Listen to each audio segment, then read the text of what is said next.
Reading.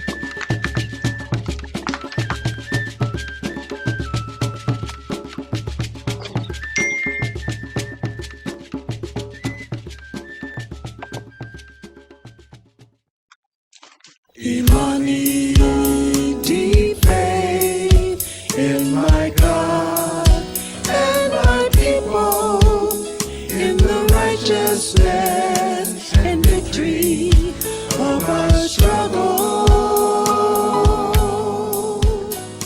Imani, deep faith in the sacred African way.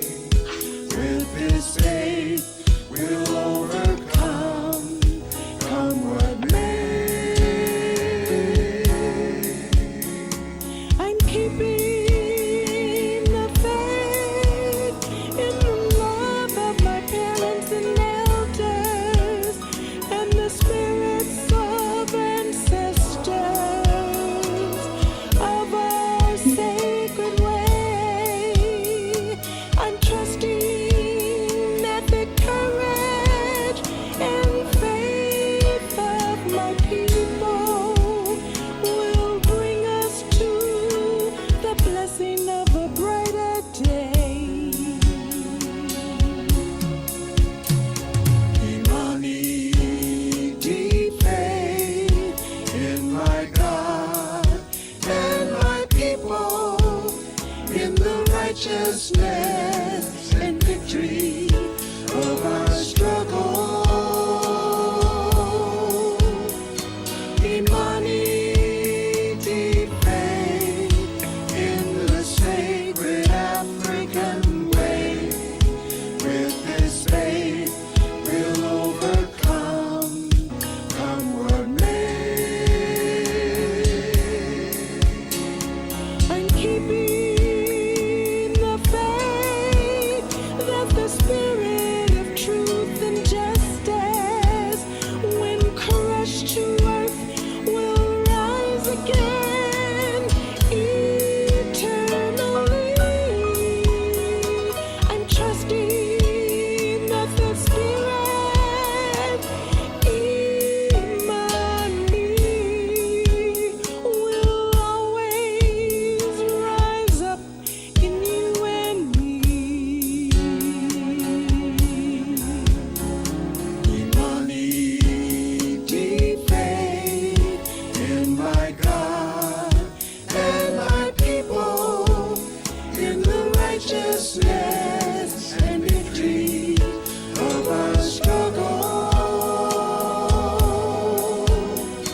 Imani, deep faith in the sacred African way. With this faith, we'll overcome, come what may. With this faith, we'll overcome, come what may. With this faith, we'll overcome, come what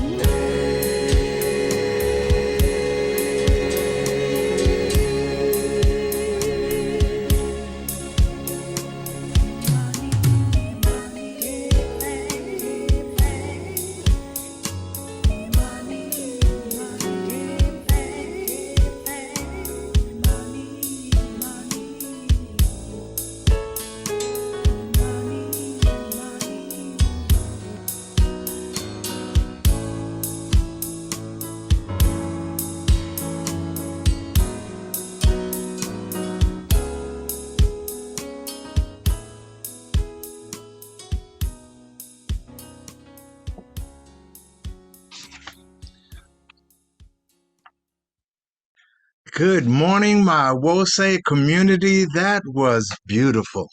That was truly beautiful. And Baba Jeff, you just continue to, it's beyond amaze me.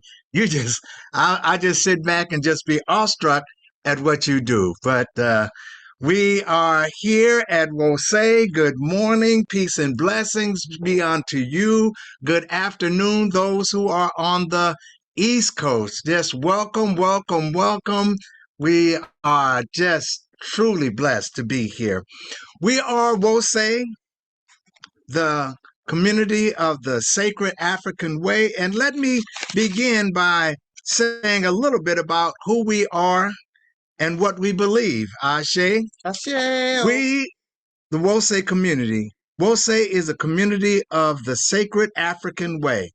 The way is Ma'at, truth, justice, and righteousness. We believe in the teachings of our elders and our ancestors, and that God, the Creator, God, created the universe and all life in us and has placed in each of us a part of that divine spirit.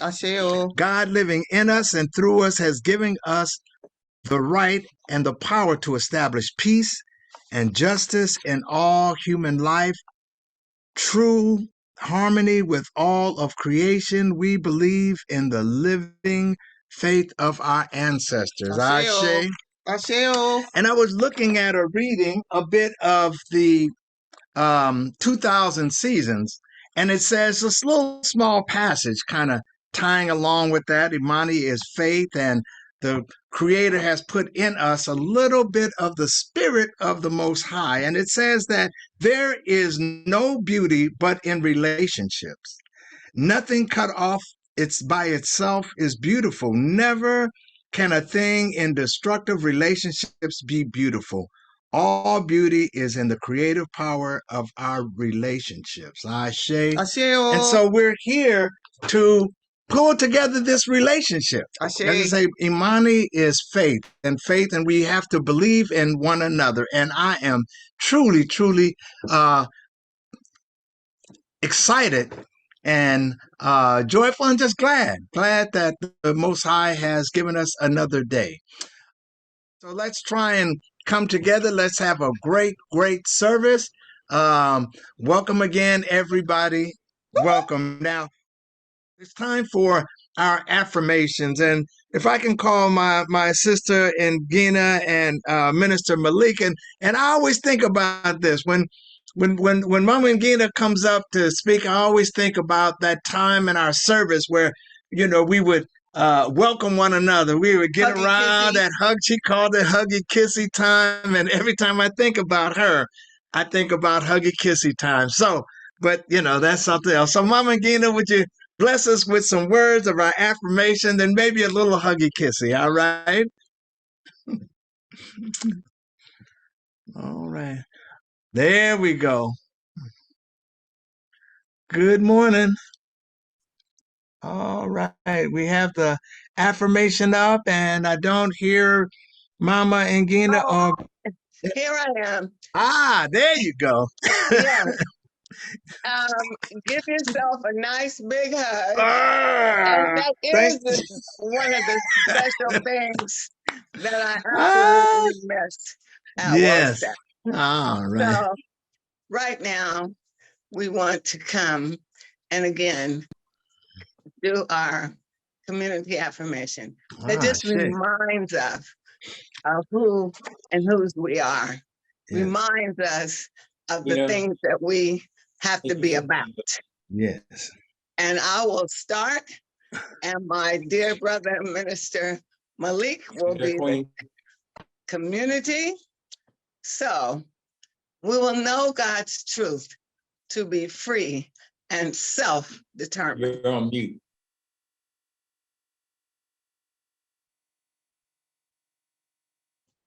Can the host unmute him? Mama Ngina is on mute. I'm on mute? No, we hear you. I hear you. No, we hear you, Mama Ngina. Baba Malik is on mute. Can the host unmute him? Malik, no. You just muted yourself again, Baba Malik.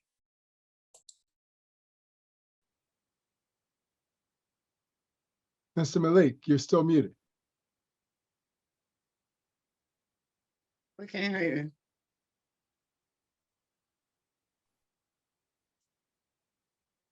I believe he's still not hearing, so I'm not sure how to fix that. I don't think he's hearing. Can Brother Malik saying that you're muted? Oh, just go ahead. Go ahead. Creator, Help us to remember the humanity, glory, and suffering of our ancestors and to honor the struggle of our elders. Let us strive to bring new vision and life to our people. Let there be peace and harmony among us. Let us be loving, sharing, and creative. Let us work, study, and listen so we may learn, With discipline, patience, devotion, and courage, we will strive to be the living model of the new direction of our people. We are an African people. We are children of God. We will just pick up where we left off, Baba. Grant us power, O Holy One, as we struggle to resurrect our hearts and our homeland. we Start will from there, raise Baba. our children according to the needs of our nation, as Baba Malik said, with discipline, patience, devotion, and courage. We will strive to be the living models again, as he said, as the words say, of the new direction of our people. We are an African people. We We are are the children children of God. I say. I said. Well, I want to apologize to Mama and Gina because I realized I had turned my volume down. So I'm not sure if I was being heard or she was being heard. Well, of course, Baba, in this No, we're talking now. scenario, somebody always has your back. So we Yeah. carried on in spite of. Yeah. Yes, Give yourself another big hug. Like, give yourself. Another big hug. As I always say, charge it to my head and not my heart. I There say. you go, Baba. Blessings. All right. And now it's time to, after our affirmations and we've gotten into it, it's time for us to share in a little culture, a little cultural gathering, a little to be new cultural gathering. And if I can call on my brother Brian to come in and bring us some of that message, you Along and your with his most lovely wife. beautiful wife, Ashe. Asheo. All right. Ooh. You're on mute. We can't hear you.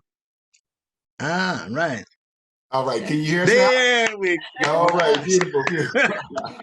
Well, welcome, Jose. It's always a pleasure to come to Jose and have an opportunity to offer our music for your service. Today, Yes. I'm Brian P. Bowling. Yes. Good morning, Jose. It is an honor to be here. And my name is Zakia G.E. Capehart Bowling, and we are the To Be New Cultural Gatherers. Today, we would like to do a selection from the great Miles Dewey Davis. And we're going to do a selection from Miles Davis, and it's entitled "For." Honey, what's the name of your tune? My poem is entitled Ingredients for Life.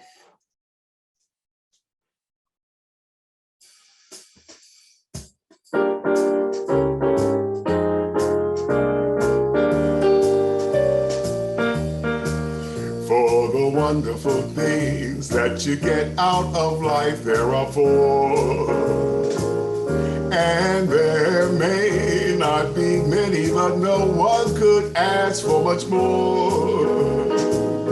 Of the many facts making the list of life, truth takes the lead, and to relax, knowing the gist of life, it's truth you need, and the second is honor, and happiness makes number three.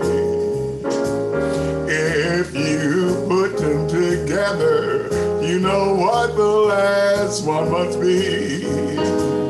Well, you have truth, honor and happiness. And one thing more, it's wonderful, wonderful love that makes four.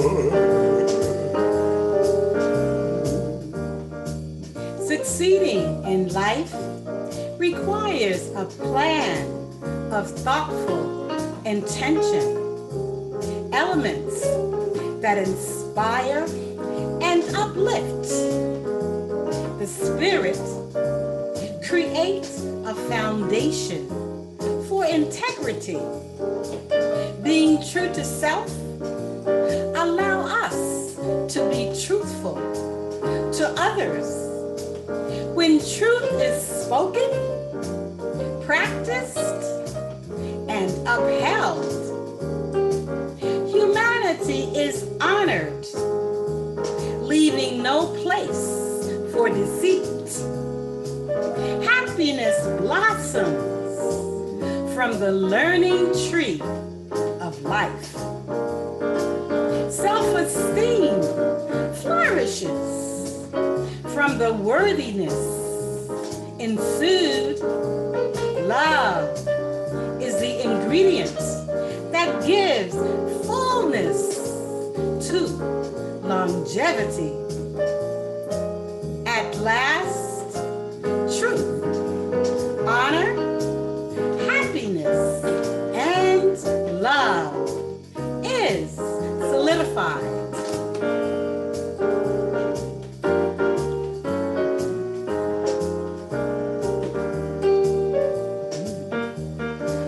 For the wonderful things that you get out of life, there are four.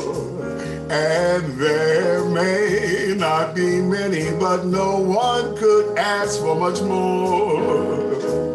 Of the many facts making the list of life, truth takes the lead, and to relax, knowing the gist of life, it's truth you need. And the second is honor, and happiness makes number three. If you put them together, you know what the last one must be. Well, you have truth, honor, and happiness. And one thing more, it's wonderful, wonderful love that makes four. It makes four. Yeah, it makes four.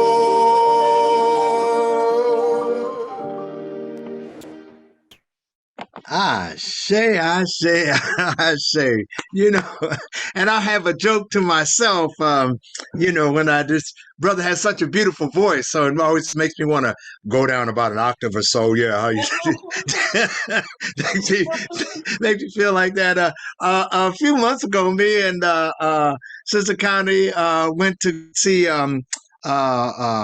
Great Reporter. And and when he opened his mouth and started singing, I found that myself and there were several other brothers dropped our voices down like, "Hey, yeah, baby, that's good." So I love that, man. I really do. I really do. So thank you to be new. If you're fired up and you're bringing it. Now, this is, I didn't share this with anyone earlier, but I also want to say that every part of the service for myself is my favorite part of the service, if that makes sense.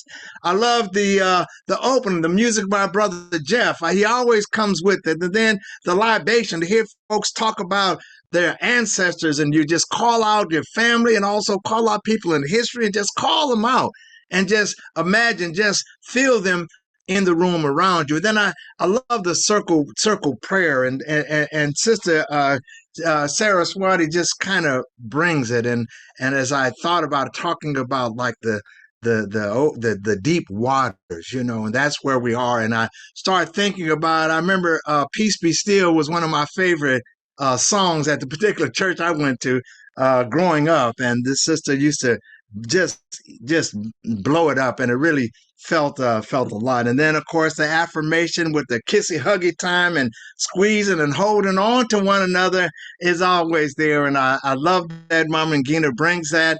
Brother Malik sounds like myself when we always have to charge it to our head and not our heart when we make a mistake, but we're always there, always loving one another, and brothers always bringing it, and then to be new. So we are moving right along. And this is another one of my favorite parts of the service, where not only do we get a chance to maybe hear about something we hadn't heard about, hear another perspective on something that we may have known a little bit about, or to something that can bring in a little curiosity, so that it be encouraging us to look up the person, look up the event that we always are trying to learn more, always trying to inspire one another. So this right now is that special part in our service where we call on the someone from the community to do the historical tribute. And this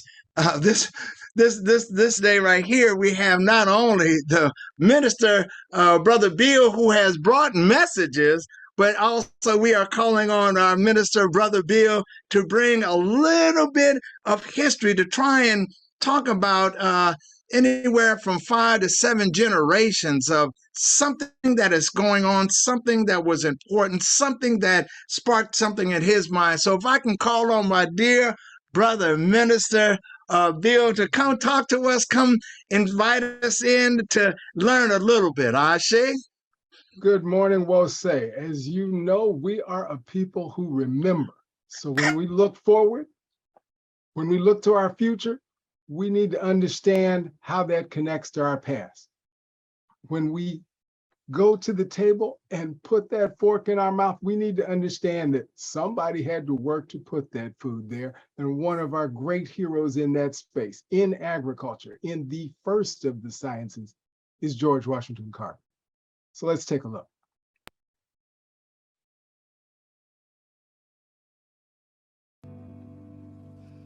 Figure it out for yourself, my lad. You have all that the greatest of men have had. 2 arms, 2 hands, 2 legs, 2 eyes, and a brain to use if you would be wise. With this equipment, they all began. So start from the top and say, I can. Look them over, the wise and the great. They take their food from a common plate, and similar knives and forks they use. With similar laces they tie their shoes. The world considers them brave and smart, but you have all they had when they made their start. You can triumph and come to skill. You can be great if you only will. You're well equipped for what fight you choose. You have legs and arms and a brain to use. And the man who has risen great deeds to do began his life with no more than you. Many Americans of different temperaments, talents, racial, and ethnic backgrounds help paint the rich mosaic that we know today as Cooperative Extension. Much of the mosaic can be attributed to the efforts of one man, Booker T. Washington, who led an agricultural and mechanical school known then as the Tuskegee Normal and Industrial Institute. He, along with famed Tuskegee Institute researcher George Washington Carver, understood that the insights generated at Tuskegee and other agricultural research facilities across the United States would be fully utilized only if they were successfully communicated directly to farmers where they lived and worked. They pioneered the use of agricultural demonstration wagons, known as Jessup wagons, or movable schools. Washington appointed star Tuskegee student Thomas Monroe Campbell to oversee the implementation of this grand vision. These wagons, launched in 1906, were dispatched to far-flung regions of Alabama to provide producers with the most efficient farming methods. Without being fully aware of it at the time, Washington and Carver transformed extension work. The first 100 years of cooperative extension work are due in no small measure to these 3 men who acquainted Americans with practical knowledge in a way that had never been tried before. Knowledge that not only empowered people, but in a great number of cases, actually saved them. In this centennial year, it is with immense pride that the Alabama Cooperative Extension System salutes these 3 cooperative extension visionaries from Alabama, without whom the extension legacy would not have been possible. Booker T. Washington, George Washington Carver, and Thomas Monroe Campbell. Tuskegee's mobile education worked so well, the Federal City College copied it again 70 years later. The same organisms that we find here in this water and that we see under the microscope here, can we find these same organisms in our drinking water? I have a little sister at home. She don't eat the paint, but she plays with it, and I would like to know if there's any danger towards that. Suppose you're listening to a radio and you're using an earphone. How long before the noise will affect your ears?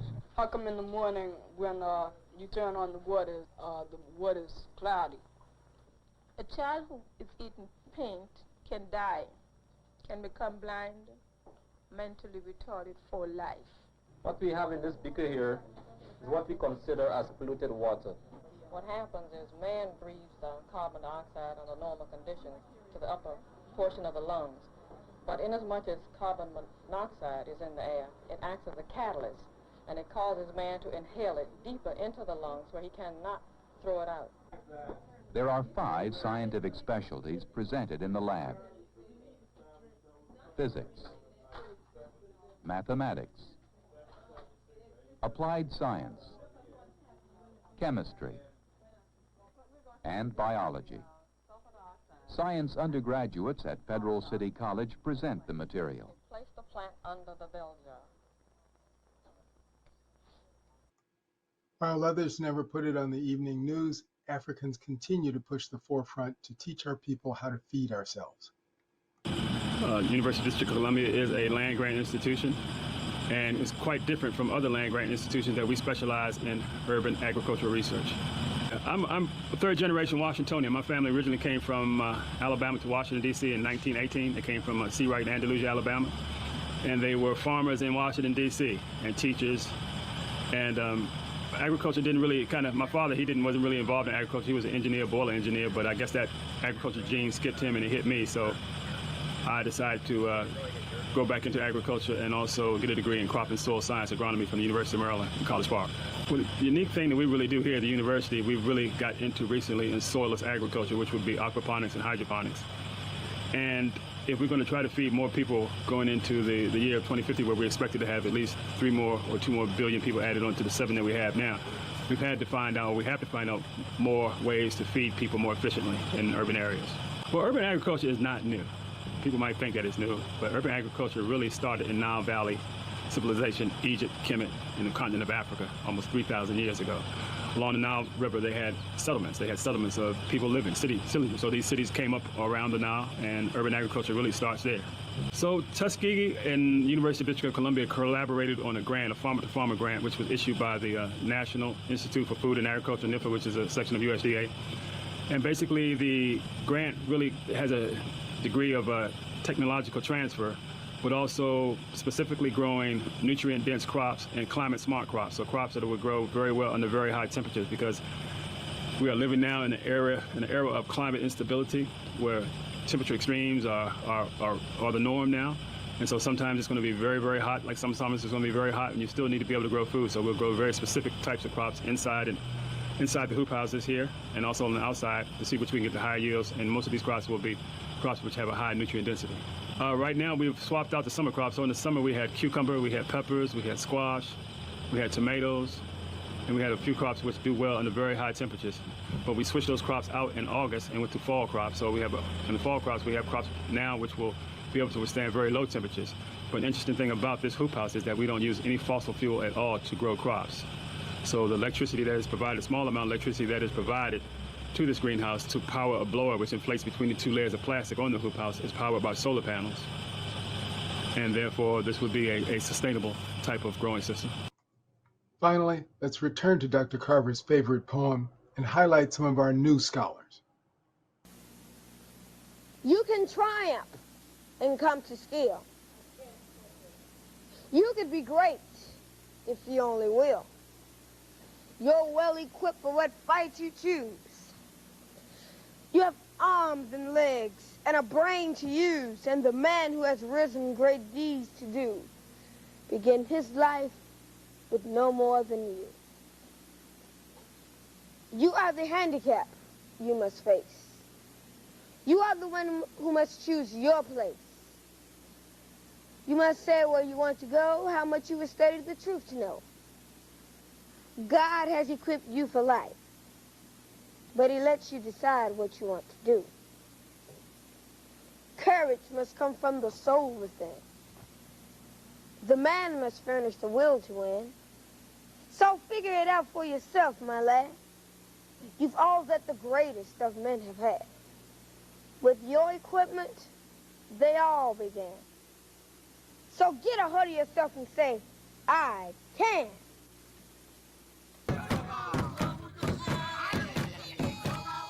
I am Sakiwa and I am 14 years old.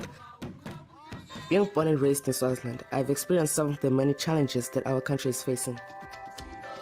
I'm interested in getting knowledge and understanding how things work. If you're well equipped with knowledge, you can have more input with the things around you. I volunteer in many environmental projects, and this has given me opportunities to learn in new ways.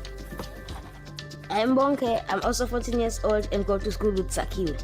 I believe young people enjoy asking questions to solve problems, and that's why I love science so much.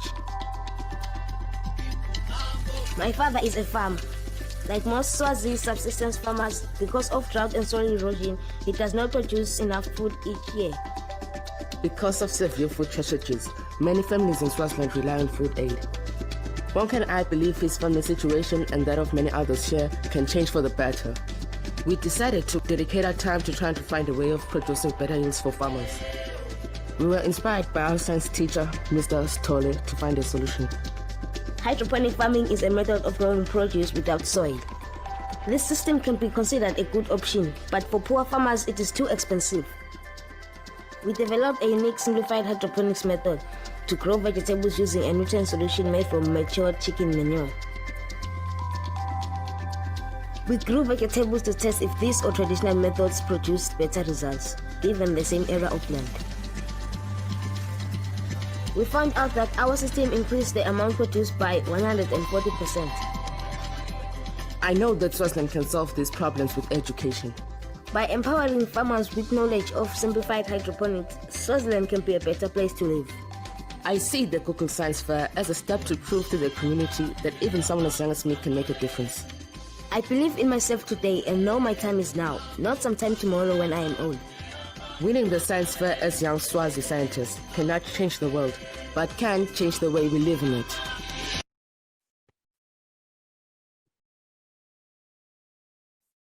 And we'll say now we pour libation. We pour libation for all those ingenious, loving Africans who devise ways to feed our bodies and our minds and grow our spirits ever stronger. Ashe. Ashe. Ashe. Ashe. Ashe. Ashe. That global perspective. Beautiful tribute. Beautiful, beautiful tribute. Beautiful, beautiful. Go ahead, take it. All right now, family, I just wanted to bring up another interesting and exciting subject. Those of you from the Oakland house may remember our LaTanya Kelly, who she was with us and she left Oakland going back to the Carolinas before the pandemic. And she did an amazing class about Zora Neale Hurston that was just so in-depth, and she did so much research, and I'm just trying to jog your memory. But LaTanya is a new mommy, and I wanted to just show the picture of her little brown baby if I can. Oh, okay. We are not on, but that's go okay. Ahead, read, we'll show it. We'll show it later. Yeah. And in the meantime, just read a little bit of the song by Nina, my wonderful Nina Simone. Brown baby, and our Mama Akanke sings this song for us. As you grow up, I want you to drink from the plenty cup. I want you to stand up tall and proud, and I want you to speak up clear and loud. Brown baby, brown baby, brown baby. And here, if I can get the screen up, and maybe not, I just wanted to say that we're so honored to still be in touch with, honored to still be in touch with LaTanya, and we hadn't talked in many months, but she's got a new little precious boy. And if any of you want to be in touch with me so you can be in touch with LaTanya, let me know. That's it. Ashe.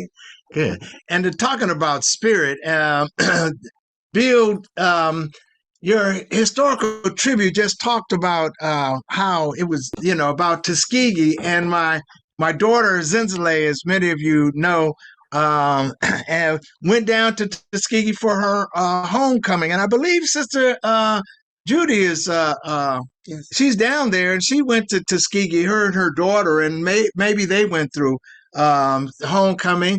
I just think that it's just powerful. You were tied into homecoming, and you did you talked about Tuskegee, and our family went down to Tuskegee during some point in time. So anyway, the spirit is just tying all this stuff together. Synchronicity. Yes, you're talking about the young people and how important they are, and it's just wonderful. So as our spirits are picked up, as we are starting to feel that upliftment of spirit and of soul and of happiness and just feeling good, unless I'm the only one.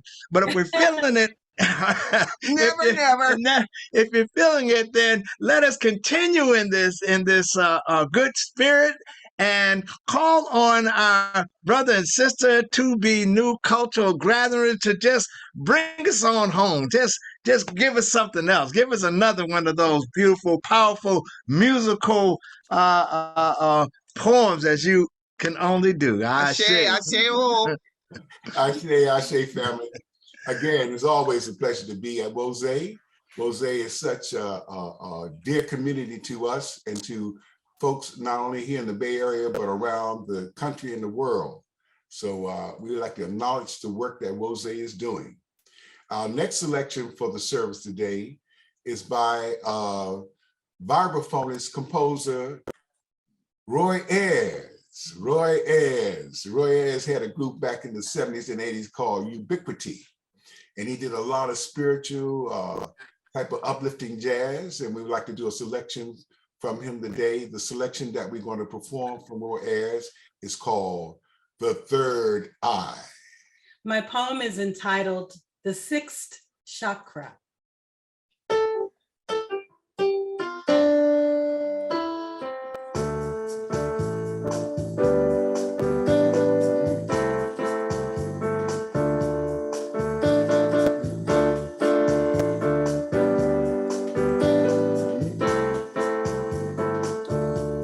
Spiritual people,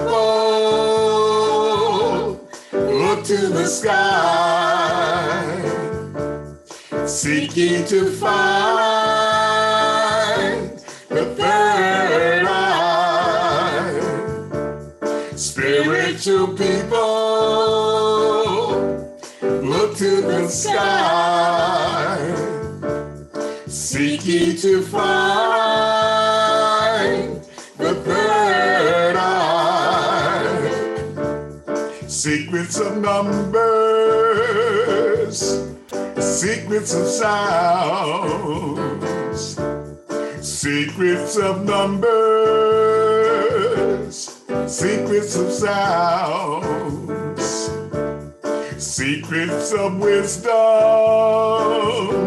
will be found. Look to the sky,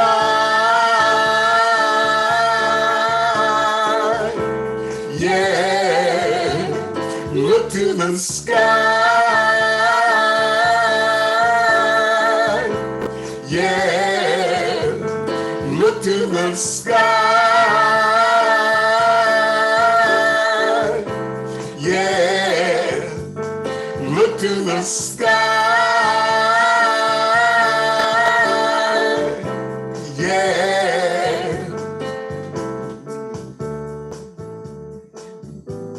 Open the eye, the third eye.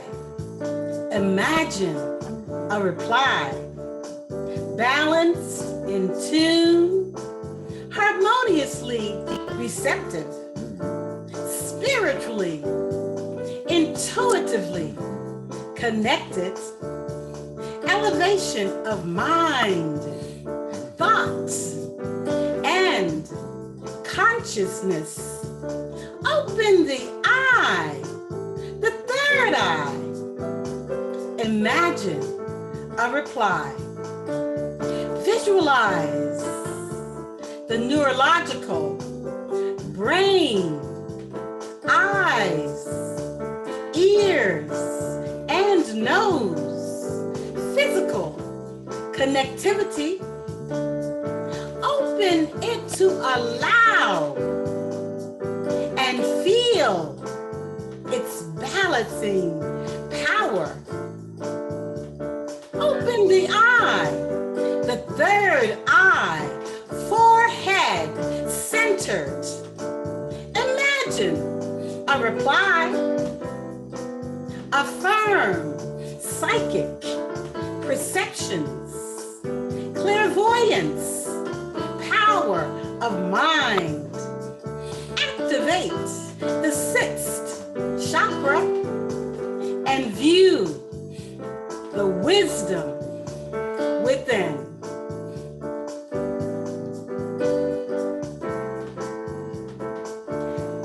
Spiritual people, look to the sky, seeking to find the third eye. Spiritual people, look to the sky, seeking to find the third eye. Secrets of numbers, secrets of sounds, secrets of numbers, secrets of sound, secrets of wisdom will be found. Look to the sky,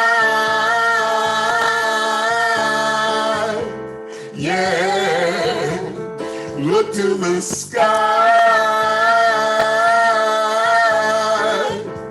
yeah. Look to the sky,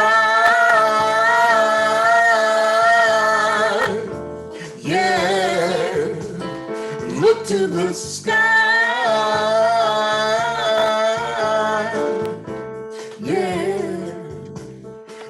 To the sky,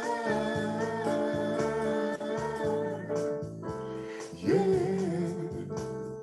Look to the sky,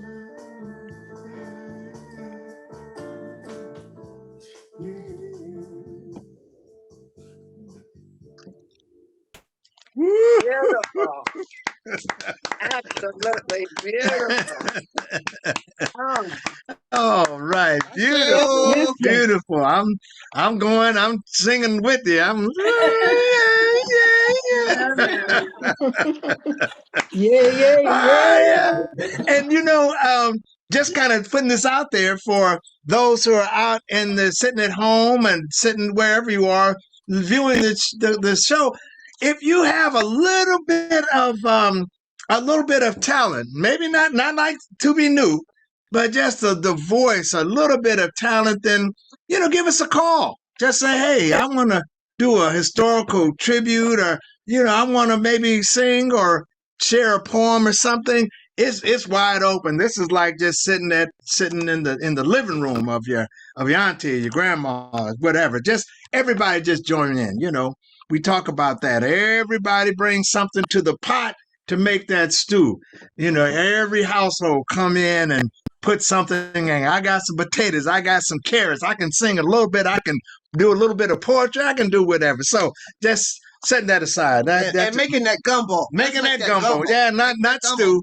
Yeah, we. It's a different kind of Yeah, I got gumbo better. Gumbo better. Yeah. So anyway, that's setting that to the side.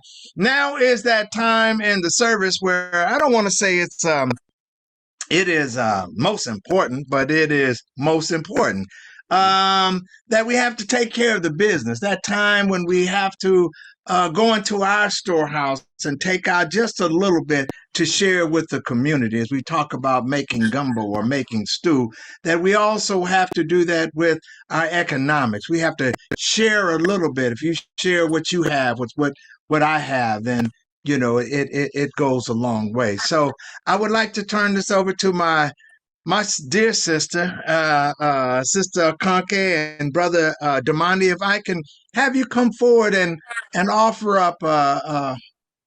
up how and when people can apply for or to give to this we'll say community. Okay. Asheo. Right. Hey, good morning, everybody. Wonderful to see all my comrades and my art and a beautiful service. And like brother Sidney say, time in our service to give back and to make sure our two spiritual centers stay solvent, financially solvent. And I like to call this part of our service is Ujima. And Ujima, collective work and responsibility. Brother Bill put on the screen. Okay, here you go. Litany of sacrifice. Save us, O Holy One, by your name. Vindicate us by your might. Hear my prayer, divine protector. Listen to the words of my mouth. How can we repay the Holy One for the gifts that have been given to us? We will lift up the cup of salvation and call upon the God of our ancestors. We will fill our vows to our Creator in the presence of all our people. Gladly we bring our sacrifices to you.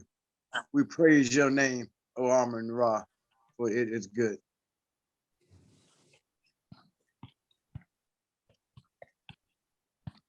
Umoja, unity. We should strive to maintain unity in family, community, nation, and race. Kujichagulia, self-determination. We shall define, name, create, and speak for ourselves. Ujima, collective work and responsibility. We should build and maintain our communities together. Our brothers and sisters' problems shall be ours to solve together. Ujamaa, cooperative economics. Together, we shall build and maintain our businesses and together profit from them. Mere purpose. We shall make our collective vocation the building and developing of our community and the restoration of our people to our traditional greatness. Kuumba, creativity.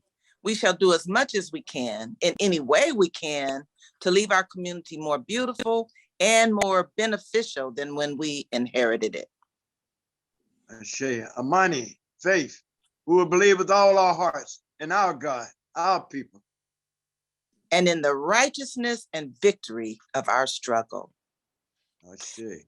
Ashe. Oh, Amun-Ra, we give you thanks and praises for this moment together. We thanking you for our lives, our health, our strength. We thank you for our struggles and we thank you to be able to give, Amun-Ra. It's financially, giving of our hearts, our minds.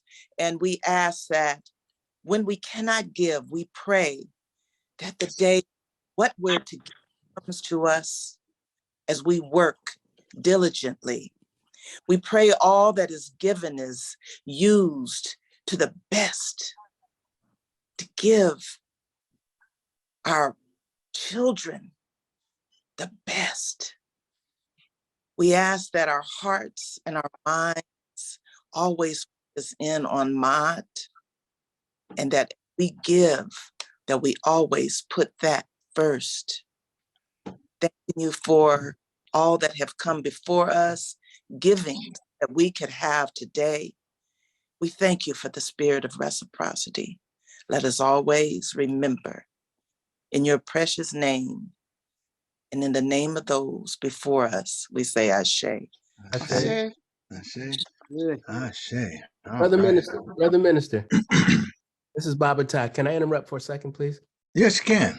Okay. Earlier, just a couple minutes ago, Mama Connie was talking about Sister Latanya, our new mother, and her new baby, and she wanted to show the picture, but for whatever reason she couldn't. So can I show the picture? Can I show the picture?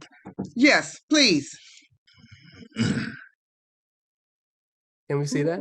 Yeah, thank you, Baba Tai. Mama Latanya and her new baby Zeke. Oh, thank you, Baba Tai. Lovely. Oh Yeah. my. That Look at the is smile. That is beautiful. that is beautiful. Thank you so much, Baba Tai. Perfect. And that's what it's about. It's like we're looking at this succession of, we'll say, succession of our community. Like, well, you know, elders, one passes, but another one is born. And now we have a new member of our community, this child. And, you know, we have nothing but great expectations for this child, and we have great expectations for the mother. We hope her the best. And yes. So, Ashe. All right, community.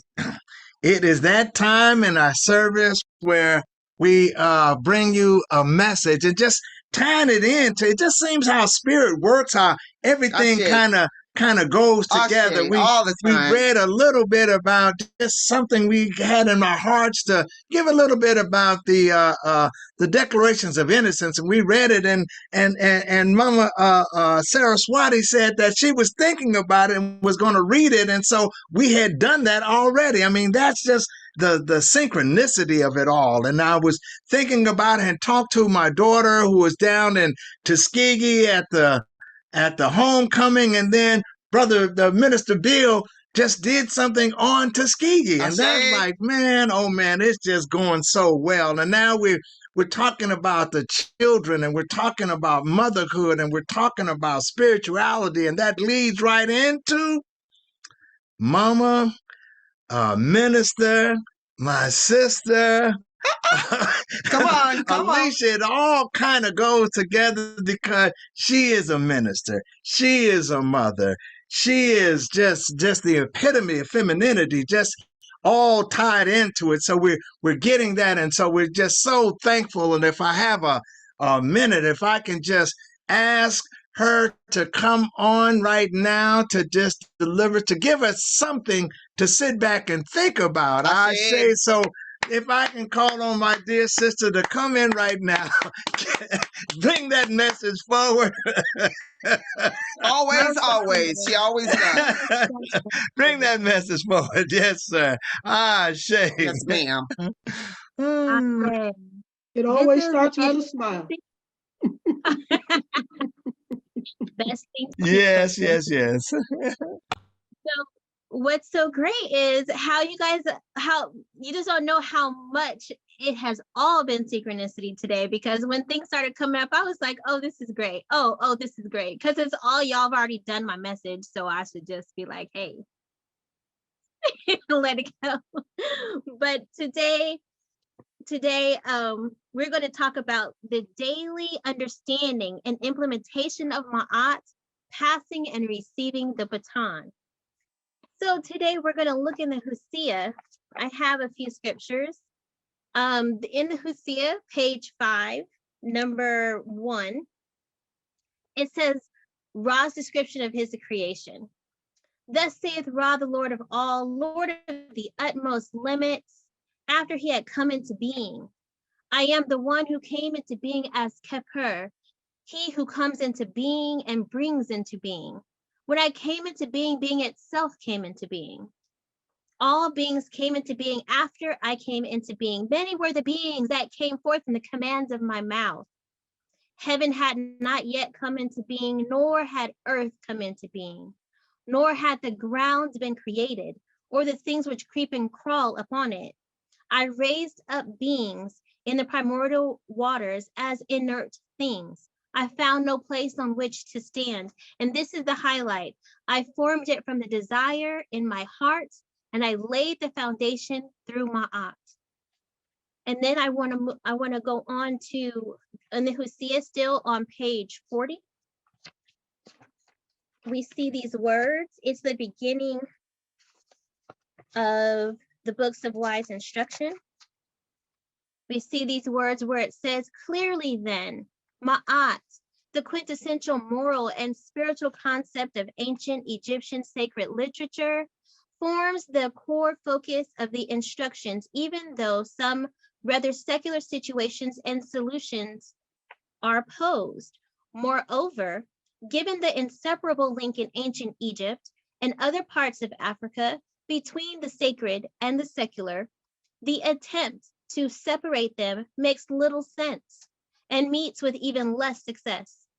Thus, the sages teach their children and the people to think Ma'at, speak Ma'at, and do Ma'at in secular and sacred situations. For this will not only ensure a mutually beneficial community based on Ma'at, but also everlasting life. And lastly, I want to go to page 83. As we were talking about the children, and about moving on, which is 83, number 2, the song for the priest of Ra Neferhotep.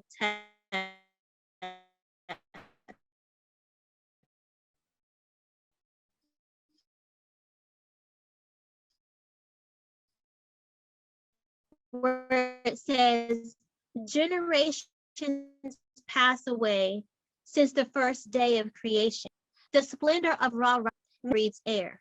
Day dawns in the days of rejoicing then, O priest. Put the finest scent to your nose and garlands of lotus flowers around your neck and shoulders and on the body of your beloved sister who sits beside you. Set song and music before you and all evil things behind. Remember only joy until the day comes when you reach the port in the land that loves silence, and give bread to those who have no field, for so shall you gain a good name for the future forever. Ashe. Ashe, ashe. So again, the message for today is a daily understanding and implementation of Ma'at, passing and receiving the baton. So in thinking of this message, it was really quite awesome because I was like, we need to go in depth with Ma'at, like to get to know Ma'at more, because of the fact that it's such a daily practice that it's one of those things where we need to know more, we need to do more, we need to be able to learn to implement things greater. And so it reminded me of, my thoughts reminded me of when I was in my late teens. I was in my late teens, I had begun locking my hair. And one day I had went to church, and normally I didn't sit in the front. Normally my family, we kind of have like a little space that we sit in, as much every Sunday church people do. They have their favorite, places where they sit. And we usually sit in the back where my dad used to usher at. So we would kind of all be close. But this Sunday, I think it was probably an evening service and they wanted everybody to move up forward. So we kind of I moved in the front and I was getting ready to sit down. And I tell you, and I told the story before, I don't know if you've heard it, but I tell you, before my butt hit the seat, I felt a tap on my back and I turned around. And it was this elder lady and she was like, I do not like your hair. And I was like, who asked you? And I just want to say that a lot of times these are the things that happen that have the young people screaming and running from the church. But I've always been a person that can separate the religion from those who practice it, or from those who say they practice it. Because you could really be in church all your life and say you're practicing something, but you're really not doing it. When it's like when me and my friends, when somebody was doing something that we always used to see in church, we always used to see the person in church, and we see somebody doing something that was like anti-Christ and things like that. We used to shake our heads and say, oh, you Christians. We used to get a kick out of that. But it was always taught to us that in the ideal, that you should strive to be Christ-like. not like the person next to you, or not like your auntie or your uncle or somebody that you see at the church, but always try to be Christ-like. Because when you walk on this earth, sometimes you are the only Christ that people see. So you have to be a representative.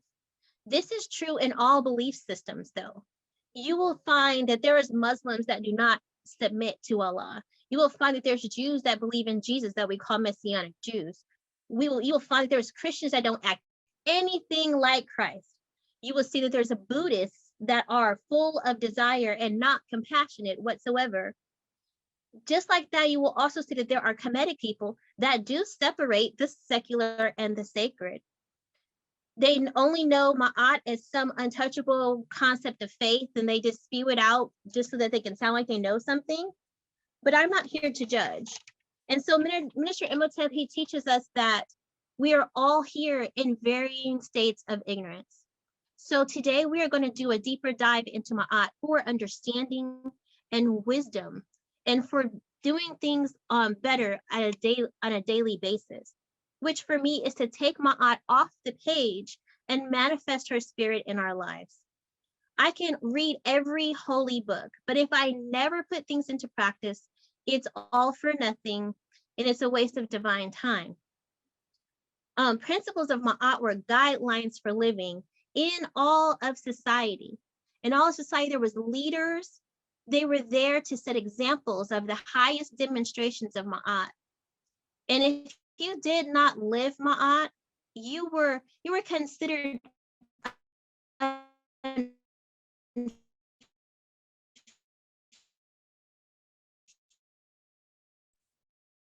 fit for your position. Sound is breaking up. We're like, you have to be the ones that are living it.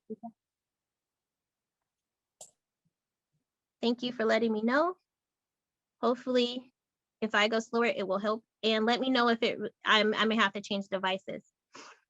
The leaders were there to set examples for the people who were lay people.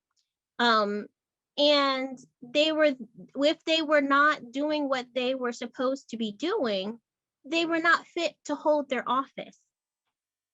Ma'at is truth, justice, harmony, balance, order, reciprocity, and propriety.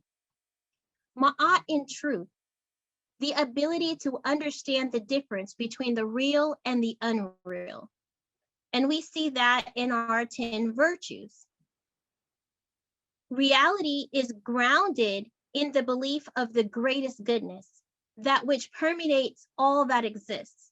Truth is the essence of a thing of that thing that is. It's the essence, it's the core. And so that's what truth is.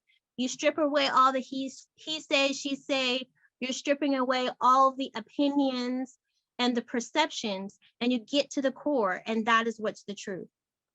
Justice, the state in which there is equity for all persons, for all creatures, and for the planet on which we all rely. Equity meaning equal opportunity for basic needs to be met. Even when you're talking about the earth, justice for the earth is giving to us, so we need to give back to it.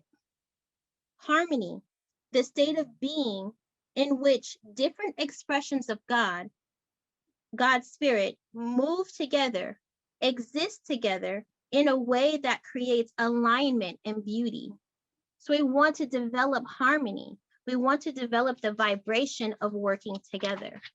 We want to develop those things that when you put, just like Minister Sydney was talking about, if you know how to sing and someone else knows how to rap and someone else knows how to do this and someone else knows how to do that, we all come together and it creates a beautiful community because everybody is giving and everybody is receiving.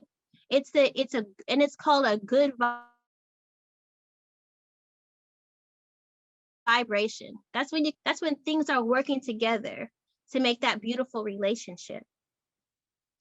Balance, a state which the internal and external environments of an individual or group are aligned with the Most High, aligned with Mother Nature, aligned with one another and all of creation. experience of existing in a place where opposites meet. This is your balance, where you're not too heavy or too light.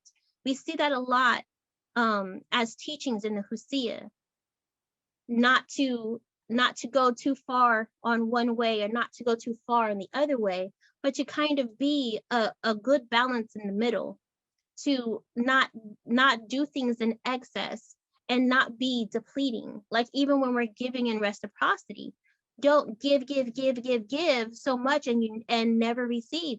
Some people have problems with receiving things.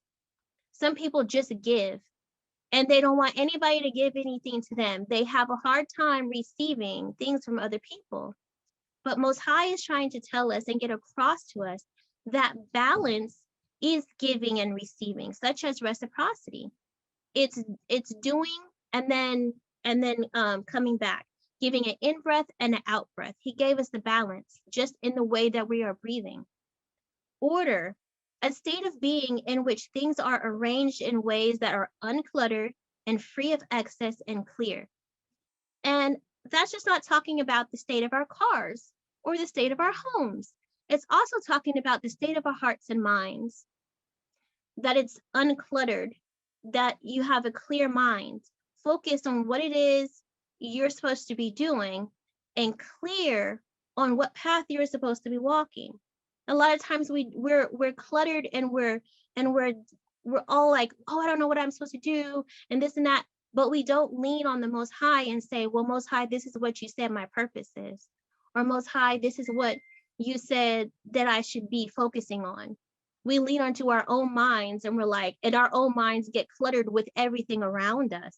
There's so much stuff inundating us these days that we have a lot of information swirling around in our brain, and it could easily get cluttered when we're trying to focus on something, when we're trying to focus on being a prayer warrior, or we're trying to focus on meditating every day. We can easily get cluttered with certain things that we have going on in our mind, like, oh, the elections and this person and that person, we can't still our minds. This is order. Also, to be a person of order, you're talking about regularity. I regularly see this person. I regularly experience this person to be this way. And we're talking about even order with time. You know, I'm not all that great with time sometimes. Like sometimes I'm late doing things, and sometimes it takes me a long time to do certain things, but I try to get things done. We see that order in Ma'at comes when we're watching from our vantage point. We're watching the sun come up, we're watching it move through the sky, we're watching it go down. The order of the day, that's how we can see it in the skies, that's how we see it manifest. So we want to create routines in our lives. Reciprocity, the reality that what comes around goes around. There is a motion, a rhythm of cause and effect, of give and take, forward and backward to every aspect of creation. Everything has an ebb and flow. Everything has an in and out. Everything has a give and take, a forward and backward. And we're talking about reciprocity. We're talking about being able to give, offering of ourselves, also being able to receive. Because one thing that they used to say back in the Christian church was, if somebody was trying to give you something, and you would be like, oh no, it's okay. They'd say, don't block my blessing. And that was one thing that was important. And when it came to reciprocity, because of the fact that when we give, we also receive. And when we receive, then we turn around and we give. And so that is partly a reciprocity that we want to make a reality, more of a reality in our lives. And we see that is very much Ma'at. It's the character that will help us to harmonize with Ma'at and help us to understand a union with Ma'at. Propriety. Propriety means to be and do what is right, to do no harm to another being, beginning with yourself. Beginning with yourself. Know that everyone has a place in this world. So you want to begin by not doing harm to yourself. That's big, because in propriety, you're thinking, when you're thinking about doing things and your character, you're thinking about how you relate to other people, but it's also a relationship that you have to yourself. A lot of people only talk negatively in their heads about themselves. Oh, I'm a failure. Oh, my face looks like this. Oh, my arms look like this. I don't like this about myself. I don't like that about myself. We don't want to do harm to ourselves. We want to love ourselves. We want to be able to love other people. And just to know, like with propriety, we have to understand that everyone on the face of this earth has a purpose of being here. There might be Joe Schmo that sits in a cubicle across from you, and he might just be the most irritating person, and he might just say the most wrong things ever, but he also has a purpose of being there. And he has a purpose for being there across from you, because he has a right to be there, just like you have a right to be there. Because I'm sure, just like everybody else, you probably get on somebody's nerves too with something that you do. And I had to learn that the hard way. But it's more like we have to understand that every person is there for a reason. So we want to honor that person's position in the whole scheme of things, because we're not down here for everything to be roses and smell goods and relaxing on a cloud. That's not our purpose here. We are here so that we can cultivate our spirits, so that we are able to bring forth our spiritual power, so that we are able to bring forth spiritual discernment. We can't do that if everybody is our friend. We don't generate spiritual power on clouds of fluff and rainbows. We just don't. It comes with adversity. It comes with the knowledge and wisdom of this is how I'm supposed to be. And this person's anger towards me is not going to knock me off my square. I'm going to be peaceful no matter what's going on with you. No matter if you're getting in my face about something, no matter if you're doing little things that would normally tick me off. I'm spiritually developing, I'm spiritually growing by being in contact with you, who irritates me. And it's those kind of things that we have to be able to understand, that this is what this is, put in its correct place so that we can spiritually develop, so that we can grow. We were all created. The person who's irritating to you, the person who makes you upset, the person who pushes your buttons, God created that person just like he created you. And you don't know what you think is your perfection in and of yourself could be a complete irritation to somebody else. And your play in their life, your character in their life is somebody who's irritating to them in order to be able to project, to grow their spirituality as well. And God loves everyone that he created. And so everyone around you has purpose, even if it's someone you dislike. It is all for us to gain that spiritual wisdom by interacting with them. In the aspect of Ma'at, we know that, or we want to understand that, the aspect of Ma'at has to do with love. Not the love that we see on TV or think of in a physical sense, but a love for God and his manifestations. And so I was reading Ron Nefer Amen's book. It's Ma'at, the 11 Laws of God, if you guys can see that. And on page 83, he says, yes, God is omnipotent, but will not force man to become his worldly vehicle. God has left that up to man to choose. And let it be understood now that it is only in joyfully choosing to become God's living temple on earth and in the spirit world that man can show his love for God. But exercising this choice is easier said than done. Its fulfillment requires the elimination of all behavior patterns in the spirit that are contrary to the laws of God. There are the conditionings that manifest as anger, fear, greed, selfishness, hatred, jealousy, envy, lust, vulnerability to temptations and emotions, reliance on one's mind in place of the word of God, and so on. Its fulfillment cannot be had without a mighty struggle, that for most people extends over several incarnations. This struggle is none other than the epic battles between the forces of good and evil that have been portrayed in great literary works, secular and spiritual, of many cultures, like the Battle of Set and Heru in the Bhagavad Gita, to name a few. So he's saying that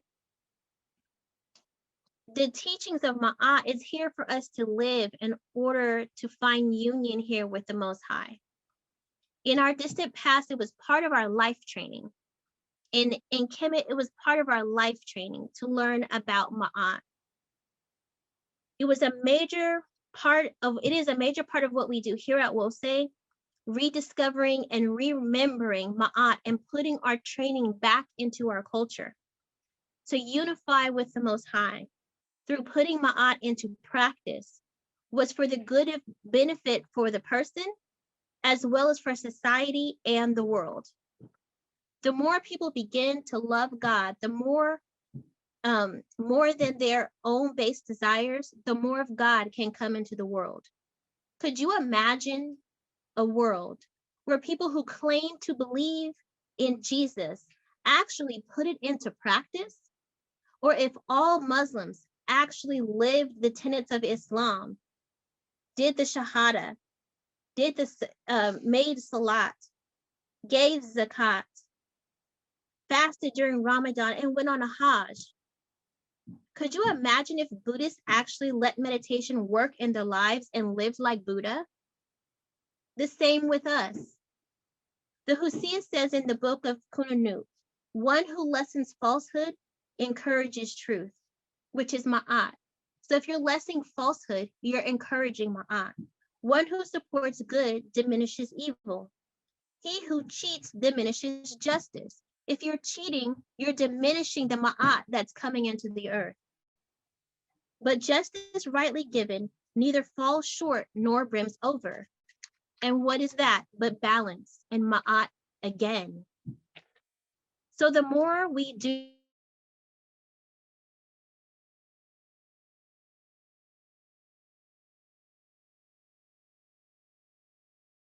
Ma'at, the more the foundation he set.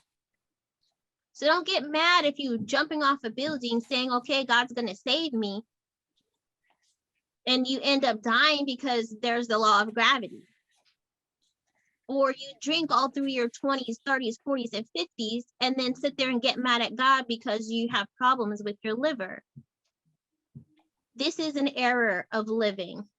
So now wherever you're at, do your best to live Ma'at, to be the vehicle of God in this world.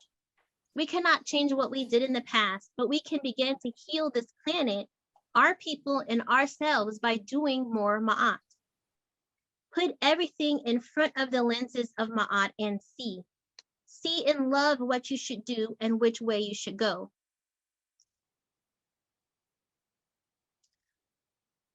This is the spirit of order, reciprocity, propriety, harmony, balance, justice, and truth. We always talk about honoring our elders. And so I want to say this in that spirit. We always talk about honoring our elders, and we always talk about honoring our ancestors, but sometimes we don't actually do that. I remember seeing a t-shirt not too long ago that said, I am not my ancestors, I will throw them hands. And at first read, you're like, haha, that's funny. But then you start thinking about that, and it's like, that's super disrespectful. It's disrespectful for our ancestors because they lived a whole nother different life than we're living right now. And the only reason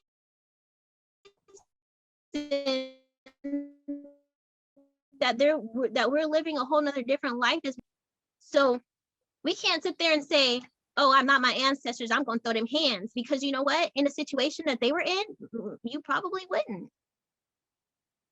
Or you wouldn't be existing. Because a lot of times what our ancestors saw, the things our ancestors had to endure, they wouldn't be throwing them hands. The very person who's saying, oh, I'm not my ancestors, I'm going to be throwing them hands. Or you say something wrong to me, I'm going to be doing this. Yes, in 2022, you might do that. But in the 1800s, in the 1700s, you probably won't be doing that. And we need to honor our elders. And sometimes we don't understand. And it's not something that I think that we do that's purpose, that's like, oh, purposeful disrespect. I just don't think that we fully get it when it's talking about honoring. Because our elders, you know, I think it's overzealous to come to a position thinking that you can do everything better than the person that was prior to you. Yes, you can have confidence in yourself. You can have confidence in your ideas. But sometimes we have to think of the disrespect that we're saying when we say that whatever you are doing, okay, that's not good. I'm gonna come and do everything better. We have to stand on the shoulders of our ancestors and our elders. We have to take what it is that they've built, the foundation, and build on it.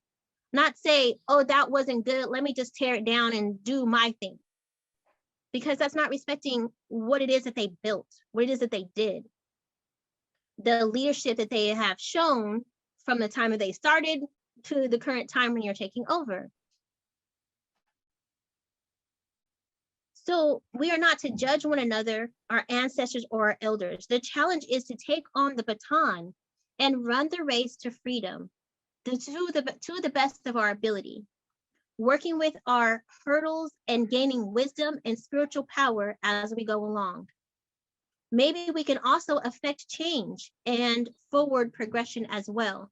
Somebody asked about the book, and it is Ma'at, 11 Laws of God.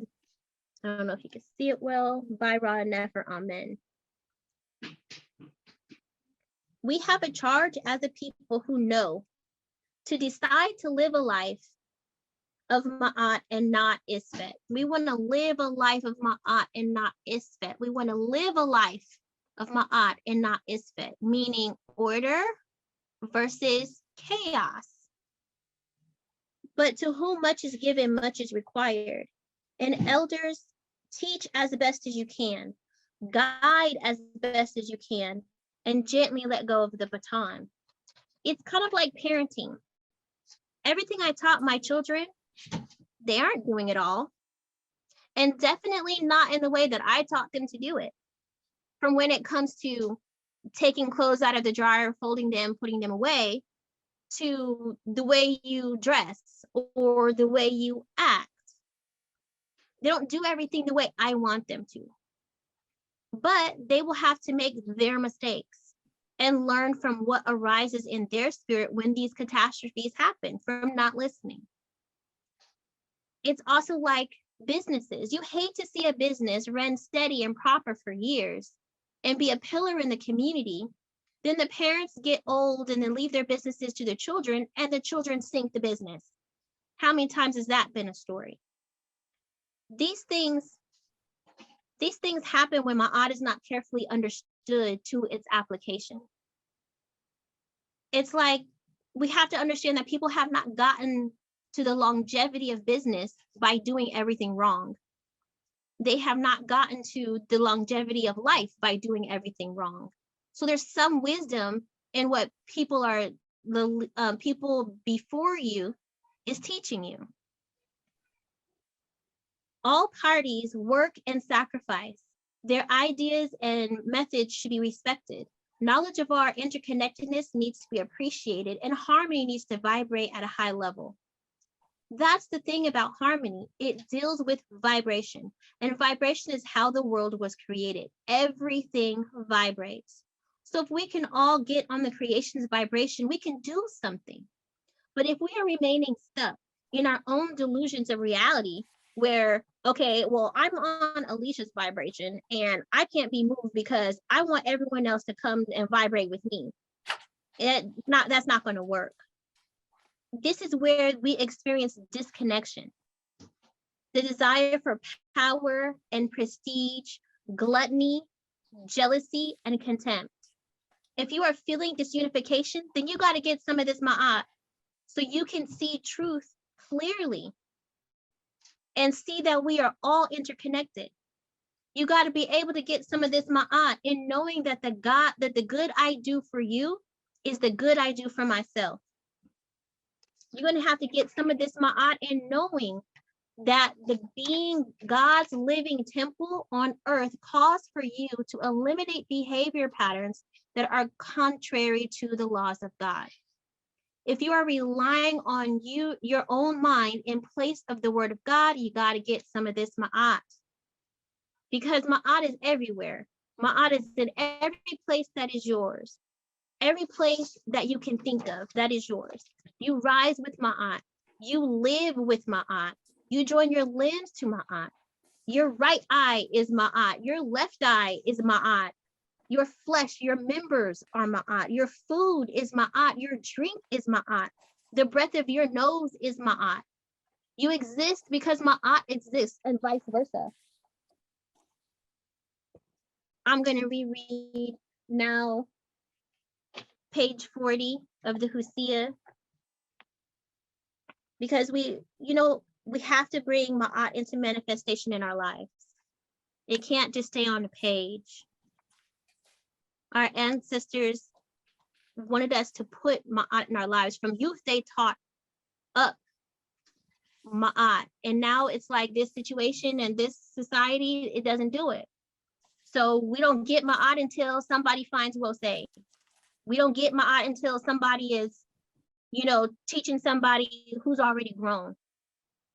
We don't necessarily, unless we bring in the children and the people with, the women with the babies, and we don't talk to them, they're missing that from the time that they are babies to the time that they can find out about their ancestry and about what ma'at is and about how to live. Clearly then, ma'at, the quintessential moral and spiritual concept of ancient Egyptian sacred literature, forms the core focus of the instructions, even though some rather secular situations and solutions are posed.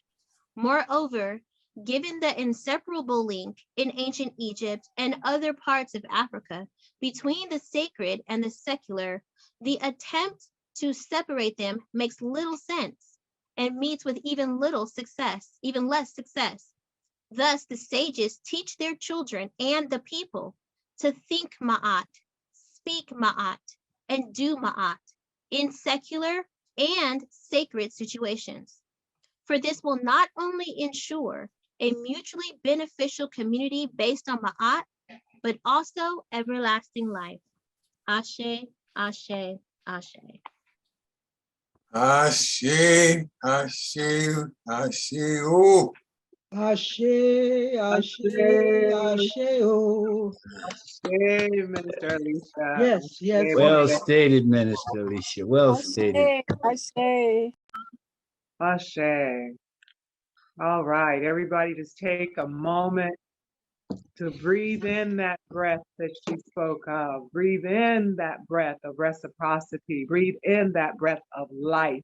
Breathe in that breath that connects that set tepi. And then breathe it out. And you have to breathe it out so that you can breathe it in again. That's it. And it is just a constant motion, a constant exchange, a constant give and take that we're involved in as long as we are in this life. And as long as we continue to pour libation and call on our ancestors, it is a constant ebb and flow even after this particular realm of life, right? Ashe.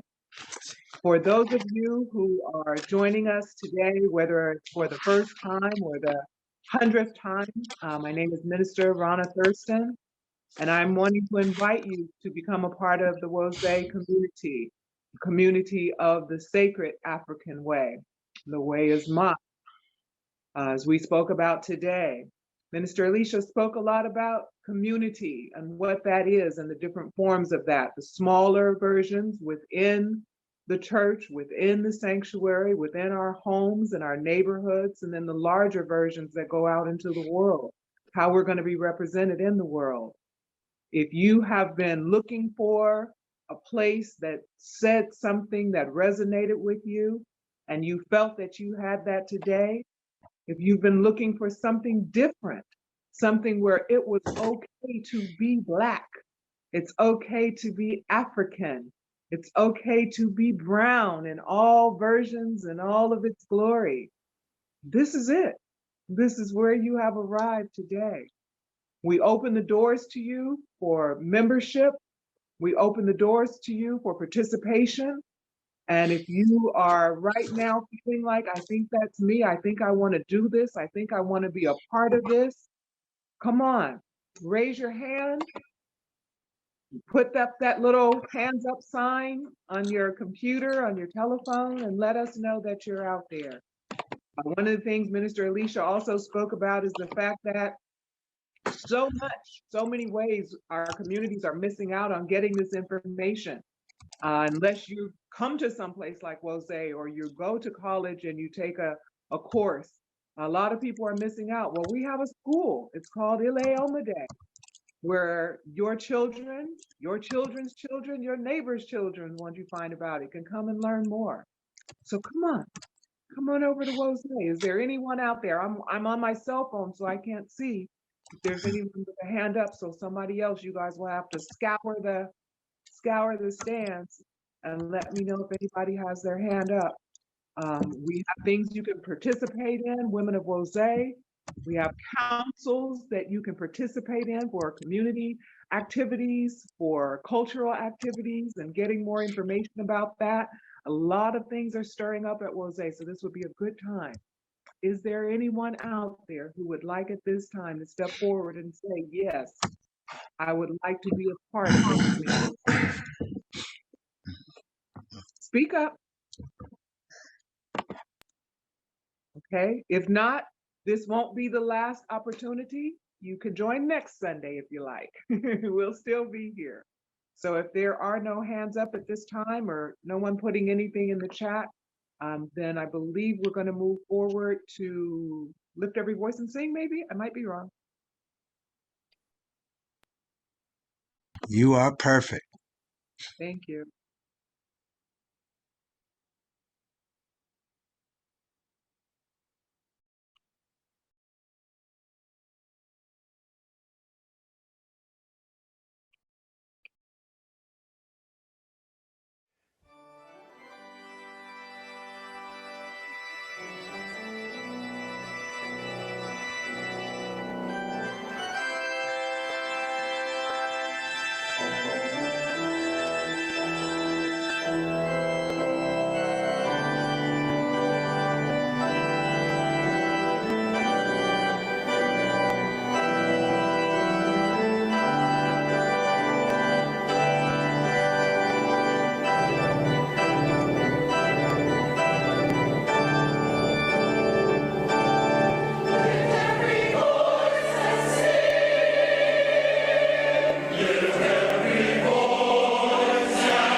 I say, let us march on.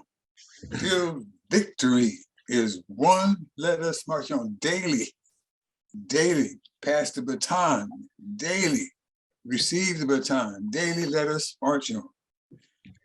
So as we prepare to close out our worship service, give thanks for this day. Oh, what a beautiful day. What a beautiful service from start to finish. Ashe, ashe. So as we prepare to go, let us give thanks and praises for the sacred ancestors who united with us today. Those whose spirits resonated within us as we heard their names called out, and those who resonated silently through the hearts and souls of those who uttered their names within, as well as those ancestors who came of their own accord because they desired to be with the people of the sacred African way. So may they all be with us as we continue on the path of knowing God's truth, to be free and self-determined, to be loving and creative as we cultivate individual and collective self-reliance, and as we strive to be living models who teach our children through our words and deeds to embrace and manifest the sacred African way. So in that light, through the spirit of Maat and the power of Septepi, let us always strive to rise up and be presented before the throne on high as a people of one mind, one heart, one heart, vision, one faith, one faith, one love, one love, one sacred destiny, one sacred destiny, one divine creator. one divine creator.